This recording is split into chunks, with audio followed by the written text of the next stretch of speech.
Hello everyone, welcome to my channel. Please subscribe and stay tuned by clicking the bell icon. Real life of Coronation Street's Audrey Roberts, actress Sue Nicholls. Age, co-star husband. Music success. Saved by fan and axe fear. She's been on the cobbles of Coronation Street for decades, and Audrey Roberts has now found herself thrust back to the forefront of a major storyline following the death of her son, Stephen Reed. The broke businessman returned to Weatherfield last year, and it wasn't long before fans were fearing for Audrey.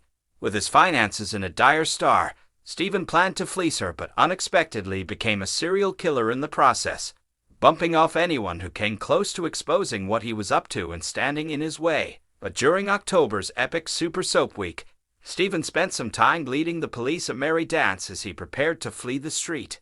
Before his exit, Stephen turned on his own family by attacking Sarah Barlow and threatening Jenny Connor as he pleaded for his passport.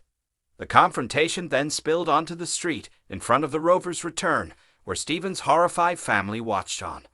With his passport back, Stephen looked set to spare Jenny thanks to Audrey's appearance in front of him.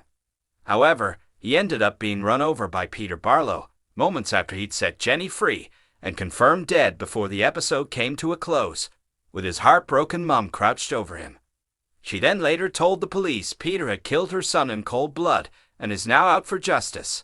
But this is just the latest in a long line of drama the hairstylist and former Weatherfield mayoress has faced since arriving on the street in 1979, when she continued to flit in and out of her daughter Gail's life until becoming a permanent stalwart from 1985. Though Sue has revealed that she recently feared an exit from the ITV soap after 44 years. Asked if she ever wondered if it might be the end of Audrey due to Stephen becoming a villain, Corey legend Sue said, "Yes, I did. I think we all thought that we could be at risk. Actually, I still think that what has happened with Stephen could see Audrey off. We are all only on one-year contracts, so you never know."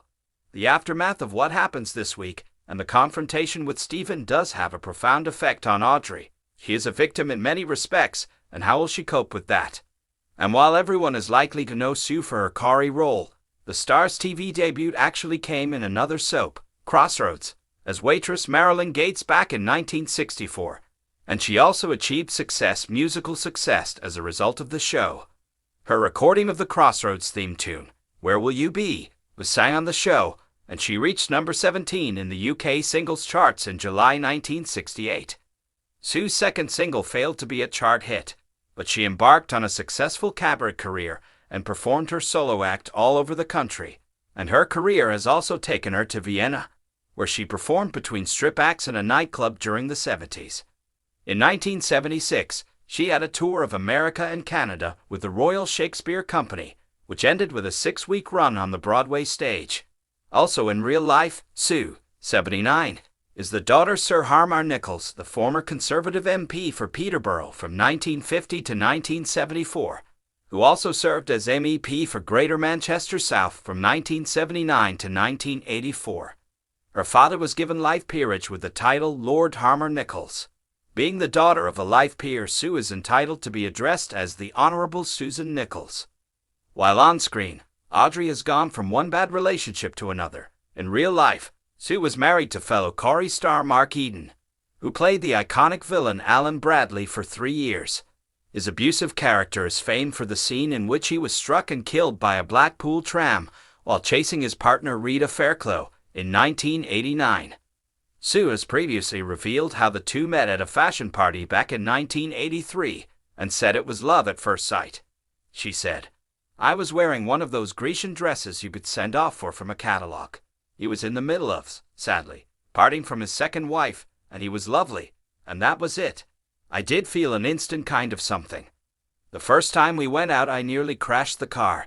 He made me laugh so much. I had to swerve into the verge. He stayed that night. But if you can't be a bit daring in your late 30s, when can you? And it's the only time I've ever chased anyone. He is very romantic, a very handsome man." The couple got married in 1993. Mark has 3 children from a previous relationship, but Sue said the two decided to not have any children together as they met late in life. Sadly, the actor tragically died at the age of 92 on New Year's Day 2021 after living with Alzheimer's. And Corey also may have saved Sue's own life. In 2011, An episode of Corey potentially saved Sue's life when fan Anna B. and Coney Moore spotted an unusual mole on her shoulder. The nurse, who worked in the dermatology clinic at Addenbrooke's Hospital in Cambridge, had just returned home from a shift when she switched Corey on. Audrey, who was in a romance with Lewis Archer played by Nigel Havers at the time, was wearing a sleeveless nightgown. She told the Daily Mail, "I noticed it was irregular in shape and had at least 3 different colors. These are 2 of the red flag signals that distinguish the most deadly form of skin cancer, malignant melanoma. I was obviously incredibly worried for Sue and felt I needed to do something." Anna got in touch with the show's medical team, and Sue was referred to skin cancer specialist Stuart Watson, who operated on the mole, and the diagnosis of malignant melanoma, a type of skin cancer, was confirmed. Sue had the mole and surrounding tissue removed at Alexandra Hospital in Cheadle. She was given the all-clear, and, after tracing Anna, she invited the nurse to the Corey set to thank her in person. "I'm a great believer in fate, and in this case, it was a positive fate that Anna happened to be watching that particular episode that evening," she said. If you liked the video, don't forget to like, comment, and share.